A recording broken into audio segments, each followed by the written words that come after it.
হিন্দুরা যেভাবে আমাদের মুসলিম বোনদেরকে প্রেমের ফাঁদে ফেলে সর্বনাশ করছে, সোশ্যাল মিডিয়াতে এই বিষয়ে নানা রকমের পোস্ট ইত্যাদি দেখা যায়। তাদের এই ষড়যন্ত্রের বিষয়ে বোনদেরকে সতর্ক করতে আমরা কি করতে পারি?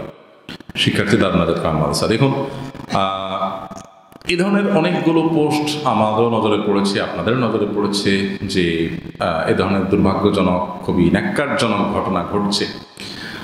প্রথম কথা হলো যে এই জাতীয় বিষয়গুলোকে খতিয়ে দেখা আমাদের আইন শৃঙ্খলা রক্ষাকারী বাহিনী ভাইদের কর্তব্য। আমরা তাদের প্রতি আহ্বান রাখতে চাই, তারা যেন এগুলোকে খতিয়ে দেখেন যে এগুলো আসলে কি হচ্ছে, নেপথ্য থেকে কারা কি করছে।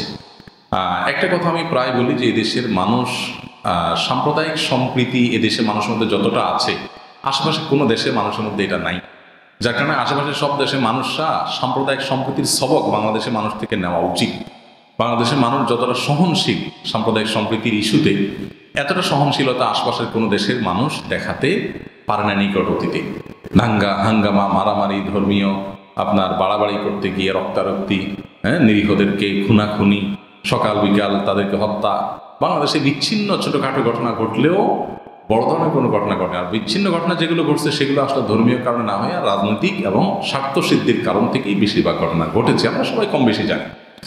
তো এই ধরনের পরিস্থিতির যারা আমাদের পরিবেশ ঘোলা করার চেষ্টা করছে, নানা রকমের উস্কানি দিচ্ছে এবং নানান রকমের সম্প্রীতি নষ্ট হওয়ার মতো কাজ করছে, সেগুলো যদি সিরিয়াসলি আমাদের আইন শৃঙ্খলা রক্ষাকারী বাহিনীর কর্তৃপক্ষ, বিভিন্ন এজেন্সির দায়িত্বশীল ব্যক্তিবর্গ এবং অথরিটি তারা যদি না দেখেন, তাহলে এটা আমাদের কারোর জন্য কল্যাণ বয়ে আনবে না। এগুলোর মধ্যে কোনটা প্রপাগান্ডা সেগুলো বের করে এনে সেগুলোকে যেমন দৃষ্টান্তমূলক শাস্তি দেওয়া উচিত এবং ঘটনাকে আড়াল না করে প্রকৃতি ঘটনাকেও বের করে আনা উচিত। এটা তাদের কর্তব্য, তারা যেন পালন করেন। সেজন্য উদাত্ত আহ্বান থাকবে, না থাকলে তারা সহ আমরা সহ সবাই ক্ষতিগ্রস্ত হব। তাদের কর্তব্য তারা যেন পালন করেন, সেটি আমরা অবশ্যই জোর দাবি জানাচ্ছি। সেই সাথে আমাদের সমস্ত মুসলমানদের লক্ষ্য রাখতে হবে, বিবাহ বহির্ভূত সম্পর্ককে ইসলাম কি করেছে? হারাম করেছে। কেন হারাম করেছে আমরা সবাই জানি। মানুষ, আল্লাহ তাআলা পৃথিবীতে মানুষকে টিকিয়ে রাখবেন, মানব সভ্যতা টিকে থাকবে বৈবাহিক সম্পর্কের মাধ্যমে। বৈবাহিক সম্পর্কের বাইরে গিয়ে বিবাহ বহির্ভূত সম্পর্ক করে মানুষের জেনারেশন পৃথিবীতে টিকে থাকবে না। প্রমাণ কি? প্রমাণ হলো পৃথিবীর যে সমস্ত দেশে বিবাহ বহির্ভূত সম্পর্ককে অ্যাপ্রিসিয়েট করা হয়, বৈধতা দেওয়া হয়েছে এবং সামাজিকভাবে এটাকে দোষে কিছু মনে করা হয় না, এবং সেখানে বিয়ের বালাই নাই, মানুষ কোনো রকম আপনার মিউচুয়াল আন্ডারস্ট্যান্ডিং মাধ্যমে তার কাজ সেরে নেয়। এই সমস্ত জায়গাগুলোতে মানুষের জন্মের হার কমতে কমতে প্রত্যেকটা দেশে এখন ভয়ঙ্কর পর্যায়ে। চায়নার মতো দেশে, যেখানে এত মানুষ, পৃথিবীর সবচেয়ে বেশি মানুষ ঘনবসতি এবং সবচেয়ে বেশি মানুষ যে দেশের, সেরকম দেশেও আপনার তারা ক্রাইসিসে থাকছে, সন্তান জন্মের হার কমে গেছে এবং প্রণোদনা দিয়ে সরকার সন্তান জন্মের হার বাড়াতে পারছে না। জেনারেশনে গ্যাপ তৈরি হচ্ছে, কলকারখানা, দেশ চালানোর মতো লোক পাচ্ছে না, বাহির থেকে লোক আনতে হচ্ছে পৃথিবীর অনেক উন্নত দেশকে। কেন? তাদের দেশে তো এই ক্রাইসিসগুলো ছিল না। কারণ যদি 5টা কারণ থাকে, তার ভিতরে একটা কারণ হলো বিবাহ বহির্ভূত সম্পর্ক হলে মানুষ আর বাচ্চা কাচ্চা নেওয়ার প্রয়োজন অনুভব করে না, টেন্ডেন্সিটা নষ্ট হয়ে যায়। বৈবাহিক সম্পর্কে যেটা হয়, বিবাহ বহির্ভূত সম্পর্কে সেটা হয় না, কারণ একে অন্যের মধ্যে বিশ্বাসই তৈরি হয় না। বিবাহের মধ্যে আল্লাহ তাআলা বরকত দিয়েছেন। কোরআনে আল্লাহ তাআলা বলেছেন, ওয়াজআলা বাইনাহুমা মাওয়াদ্দাতাম ওয়া রাহমা। স্বামী স্ত্রী উভয়ের মধ্যে বৈবাহিক সম্পর্কের মাধ্যমে অটোমেটিক স্বয়ংক্রিয়ভাবে আল্লাহ তাআলা এক ধরনের হৃদ্যতা এবং ভালোবাসা সৃষ্টি করে দেন। যে লোকটা এই বিবাহের আগ্ধ অনুষ্ঠানের 5 মিনিট আগেও অপরিচিত মানুষ ছিলেন, যে নারী পুরুষ, তাদের একজনের সাথে আরেকজনের কোনো রিলেশন ছিল না, শুধুমাত্র বিবাহের আগ্ধটা পড়ানো হলো, বিবাহটা সম্পন্ন হয়ে গেল, সাথে সাথেই অলৌকিক এবং অবর্ণনীয় একটা সম্পর্ক, একে অন্যকে মিস করা, ভালোবাসা, এটা তাদের মধ্যে কিন্তু জেগে উঠে, তাই না? যারা বিবাহিত মানুষ তারা জানেন যে অবর্ণনীয় একটা টান স্ত্রীর প্রতি, স্বামীর প্রতি স্ত্রী। কিছু অমানুষ আছে, তাদের কথা ভিন্ন, সাধারণত মানুষের প্রকৃতি এরকম। তো এই যে জিনিসটা, বিবাহ বহির্ভূত সম্পর্ক বছরকে বছর ধরে যদি কোনো রিলেশনে থাকে কেউ, এই জিনিসটা হয় না।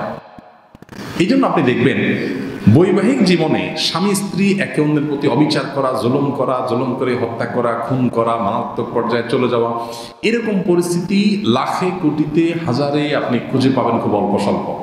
আর তথাকথিত এই প্রেমের সম্পর্ক বিবাহ ছাড়া যেটা করে এটার মাধ্যমে যে রিলেশনগুলো হয়, এই রিলেশনগুলোতে আপনি প্রায় দেখবেন ধোঁকা, প্রতারণা, আজকে ছেঁকা খাইছে, কালকে ছেড়ে দিয়ে চলে গেছে, তলে তলে আরেকজনের সাথে করছে। বৈবাহিক জীবনেও হয়, কিন্তু এখানে তার তুলনায় অনেক বেশি হয়। কারণ স্বামী স্ত্রীর পরস্পরের সম্পর্কের মধ্যে সামাজিক একটা কমিটমেন্ট থাকে। সমাজের মানুষদের উপস্থিতিতে, সাক্ষী আপনার শহুদের উপস্থিতিতে, সবার মধ্যস্থতায়, দ্বিপাক্ষীয় প্রচেষ্টায়, দুইটা ফ্যামিলির বন্ধনের মাধ্যমে এই সম্পর্কটা গড়ে ওঠে। এখানে একটা সামাজিক দায়বদ্ধতা আসে। তথাকথিত প্রেম বা বিবাহ বহির্ভূত তথাকথিত এই যে রিলেশন বা হারাম সম্পর্ক, এই জায়গাটাতে সেই জিনিসটা কখনো হয় না, যার কারণে সেখানে মিস ইউজের পরিমাণ অনেক বেশি। কেন ইসলাম বিবাহের জন্য এতটা কঠোরভাবে নির্দেশ আমাদের বৈবাহিক জীবনের জন্য দিয়েছে? এই জন্য কোনো ছেলে নিজেকে হিন্দু হয়ে যদি বলে না আমার ইসলামের প্রতি ভালো লাগায় কাজ করে, তো কোনো মুসলমান মেয়ে যদি তার প্রতি দুর্বল হয়ে পড়ে, এটা তার ভুল। আপনি মুসলমান, ইসলাম আপনার কাছে ভালো লাগে, ইসলাম গ্রহণ করেন, ইসলাম গ্রহণ করেন। আপনি ইসলাম গ্রহণ করেছেন আল্লাহর জন্য, দুনিয়ার কোনো উদ্দেশ্য নাই, এটা আপনি প্রমাণ করেন। এটা আপনি প্রমাণ হয়ে গেলে তারপরে যেখানে আল্লাহ আপনার নসিব রেখেছেন সেখানে বিবাহ হতে পারে। তো অনেক সময় এই ধরনের ফাঁদে মেয়েরা পড়ে, এটা পড়া উচিত না। এমনকি ছেলেরা অনেকে পড়ে, সেটাও পড়া উচিত না। আবার সেই সাথে এটাও মাথায় রাখতে হবে যে অনেক মানুষ তারা ইসলামের সৌন্দর্য দেখে ইসলামের ছায়াতলে ফিরে আসেন, তারা সত্যিকার ইসলামকে ভালোবেসে ইসলামে ফিরে আসেন। তো এই সত্য মিথ্যা নিরূপণ করার মতো সময় সুযোগ আমাদের দিতে হবে, নিতে হবে, তাহলে সেক্ষেত্রে ভুলগুলো হবে না। সবচেয়ে বড় কথা হলো যে বিবাহ বহির্ভূত সম্পর্ককে আমি না করলেই এই সমস্যাগুলো সমাধানের পথ এমনিতেই চলে আসবে। এই জাতীয় যত কেস, যত ঘটনা আমি দেখেছি সোশ্যাল মিডিয়াতে, কোনটা সত্য কোনটা মিথ্যা তা আল্লাহ ভালো জানে, আমি তার পরখ করতে পারি নাই, কিন্তু জেনারেলি দেখার পর আমি দেখেছি যে প্রায় 99% বিষয়গুলো হলো বিবাহ বহির্ভূত। আপনি ধর্মের নামে আপনার বিবাহ বহির্ভূত সম্পর্ক করতে বলছে কে? একটা ছেলে ইসলামের দিকে অগ্রসর হচ্ছে বা একটা মেয়ে ইসলামের দিকে অগ্রসর হচ্ছে, এটা দেখে আপনি তার সাথে প্রেম করলেন, জায়েজ হয়ে যাবে? বুঝেন না আমার কথা? এটা আপনার জন্য হারাম। আপনি হারাম করলে বেরাম তো হবেই। হারাম করলে হারামের প্রায়শ্চিত্ত আপনি ভোগ করছেন। বিধায় আমাদের সবারই সাবধান হওয়া উচিত। এই জাতীয় বিষয়গুলো পারিবারিকভাবে খুব বিচক্ষণভাবে ভেবে চিনতে তারপর পদক্ষেপ নিয়ে আগানো উচিত। আল্লাহ তাআলা সব ষড়যন্ত্র থেকে আমাদের সবাইকে হেফাজত থাকার তৌফিক দান করুন। স্বামী কর্তৃক তালাক দেওয়ার পর ইদ্যত পালন না করে বিয়ে হয়, এই বিয়ে সহি করতে কি ইদ্যত পালন করে আবার বিয়ে করতে হবে? 1 মাস আগে এরকম বিয়ে হয়েছিল, খুবই দুর্ভাগ্যজনক। না জেনে এ ধরনের ভুলভাল কাজ আমরা অনেকে করে থাকি। কোনো স্বামীর সাথে কোনো স্ত্রীর ছাড়াছাড়ি হয়ে গেছে, এরপর 3টা মাসিক তাকে অপেক্ষা করতে হবে, 3টা মাস তাকে অপেক্ষা করতে হবে। এই বিরতিটা যাবে, তারপর অন্য কোনো স্বামীর সাথে এই ভদ্রমহিলার বিয়ে হতে পারে। কারণ আগের স্বামীর সাথে তার যে বিয়ে হয়েছিল সেখানে কোনো প্রকার বাচ্চা তার গর্ভে এসেছে কিনা এই জিনিসটি নিশ্চিত হওয়া দরকার। আরও বিভিন্ন নানাবিধ হিকমা রয়েছে, যার কারণে ইদ্যত পালন ছাড়া আরেক জায়গায় বিয়ে হলে সে বিয়ে বিশুদ্ধ নয়, সেটা বাতিল। সেটা সে বিয়ে হওয়া আর না হওয়ার সময়টা হয় না। যার কারণে ইদ্যত চলাকালীন সময় যদি বিয়ে হয়ে থাকে, সে বিয়ে হয়নি। সো এখন কি করতে হবে? আবার এই স্বামীর তথাকথিত দ্বিতীয় বিয়ে যেটা হয়েছে, আসলে তো হয়নি শরিয়া সম্মতভাবে, এরপর থেকে আবার সে অপেক্ষা করবে যে 3টা মাস অতিক্রম করে চলে যাবে, ইদ্যত পালন হবে, পুরো সময় ক্রস করবে, তারপরে সে আবার অন্যত্র বিয়ে হতে পারে কিংবা এই ভদ্রলোকের সাথে বিয়ে হতে পারে, যদি সেইভাবে তারা উভয়ে সম্মত হয় এবং উদ্যোগ নেয়, যেহেতু আগের বিয়েটা বিয়েই হয়নি এবং এর কারণে একটি গুনাহ হয়েছে। উভয়ের তওবা করা উচিত। এই অজ্ঞানতার কারণে ইদ্যত পালনের আগে স্বামী মারা গেছে কিংবা স্বামীর সাথে বিচ্ছেদ হয়েছে, একটা নির্দিষ্ট সময় পিরিয়ড পার হইতে হবে, তার আগ পর্যন্ত কোথাও বিয়ে বন্ধনে আবদ্ধ হওয়া যাবে না। অতএব এর জন্য ইস্তিগফার করতে হবে এবং পুনরায় বিয়ের উদ্যোগ নেওয়া যেতে পারে।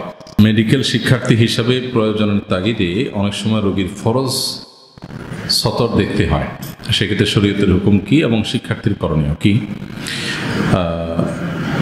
আজ-জরুরাতু তাতাকাদ্দারু বিকদরি জরুরা। ইসলামী ফিকহের একটি মূলনীতি হলো, যখন কোনো বিষয় প্রয়োজনে পরিণত হয়, যেটি ছাড়ার কোনো গত্যন্তর থাকে না, একান্ত নিরুপায় হয় মানুষ, তখন সেরকম বিষয়ের কারণে অনেক নিষিদ্ধ বিষয় অনুমোদিত হয়। আজ-জরুরাতু তুবিহুল মাহদুরাত। এই জাতীয় প্রয়োজন, যে প্রয়োজনটা যেন তেন প্রয়োজন না, এর উপরে অনেক কঠিন কঠিন বিষয়, জটিল জটিল বিষয়ের উপর নির্ভর করে, যেমন মানুষের চিকিৎসা, জীবন মরণ, এ ধরনের ব্যাপারে যদি সতর্ক দেখতে হয় ডাক্তারদের জন্য বা ইন্টার্নি হোক, শিক্ষার্থী হোক, তাদের জন্য রোগীর সতরের যে অংশ দেখা প্রয়োজন ততটুকু দেখা যায় আছে। আর জরুরত তাতাকাদ্দারু বিকদরি জরুরত, জরুরত যেটা প্রয়োজন, এটা যতটুকু প্রয়োজন ততটুকুর জন্য এটা জায়েজ আছে, এর বেশি নয়। অতএব আপনার যতটুকু দেখা দরকার হবে রোগীর, ঠিক ততটুকু দেখবেন এবং বাকিটুকু অপ্রয়োজনীয় অংশ দেখা থেকে নিজেকে হেফাজতে রাখতে হবে এবং সেটি অবশ্যই জায়েজ হবে, কারণ আপনি দিন শেষে কল্যাণ সাধন করবার জন্যই এই কাজটি করছেন, বিধায় এটি নাজায়েজ বা হারাম কোনো কাজ নয়। আমাকে একজন হজে যেতে এসে, হজ থেকে এসে দুটি জায়নামাজ ও দুটি তাসবিহ উপহার দিয়েছেন। আমি জানি তার বৈধ অবৈধ রোজগার রয়েছে, এমত অবস্থায় ওই জায়নামাজ দিয়ে নামাজ পড়বো কিনা? নামাজ পড়লে হয়তো তৃপ্তি হবে না, এমত অবস্থায় এই জায়নামাজ দুটি তাসবিহ এমন কি করব? কারোর যদি উপার্জনের মধ্যে ভালো মন্দ দুই ধরনের উপার্জনই থাকে, হালাল উপার্জন থাকে আবার হারাম উপার্জন থাকে, দুই রকমের মিশ্র উপার্জন থাকে, তাহলে এরকম ব্যক্তির উপহার, উপঢৌকন, তার খাবার দাবার এগুলো গ্রহণ করা জায়েজ আছে, যেহেতু হালাল হারাম দুই রকমের উপার্জনই আছে মিশ্র। আপনাকে সে হারাম থেকেই দিয়েছে, এটা চূড়ান্ত নয়, সেজন্য এটা সরাসরি হারাম না, কিন্তু এটা অ্যাভয়েড করাটা হলো তাকওয়ার দাবি। যেহেতু সন্দেহ এখানে থেকে যায়, সেজন্য এটা গ্রহণ না করাই উচিত।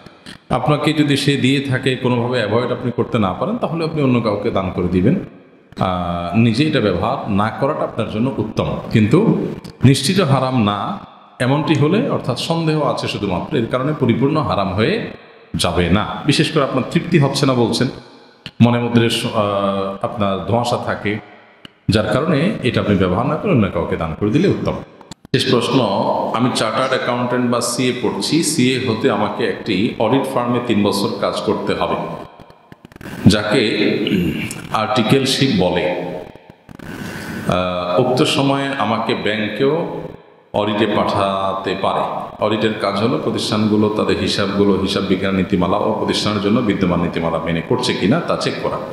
যদি বিচ্ছেদ পাওয়া যায় তাহলে উক্ত কোম্পানিকে সংশোধন করতে বলা, সংশোধন না করলে এই মর্মে রিপোর্ট প্রকাশ করা যে উক্ত প্রতিষ্ঠানের হিসাব নিকাশ সঠিক নয়, যাতে অডিট রিপোর্টে, যেটাকে অডিট রিপোর্ট বলে, সিএ পড়াকালীন আমাকে কোনো ব্যাংকে পাঠানো হয়, তাহলে তাকে আমার জন্য জায়েজ হবে কিনা। দেখুন, যেটুকু বুঝতে পেরেছি আমি সেটুকুর আলোকে বলতে পারি যে হিসাবগুলো ঠিকমতো রাখছে কি রাখছে না, জাস্ট এটা আপনি যদি দেখা হয়, সেখানে আসলে কোনো সুদের সাথে প্রত্যক্ষ সহযোগিতার ব্যাপার যদি না থাকে, তাহলে এটা জায়েজ হতে পারে। আর যদি সুদের সাথে প্রত্যক্ষ সহযোগিতা হয় তাহলে সেটা না জায়েজ। কিন্তু যদি এমন হয় আপনার পুরো কাজের মধ্যে এইটুকু হতেও পারে, নাও হতে পারে, তো এইটুকুর কারণে আপনার সিএ পড়া বা এই আপনার অডিট ফার্মের সাথে কাজ করা আপনার নাজায়েজ হবে না। তবে আপনি চেষ্টা করবেন যত সম্ভব এগুলোকে অ্যাভয়েড করার যদি সম্ভব থাকে।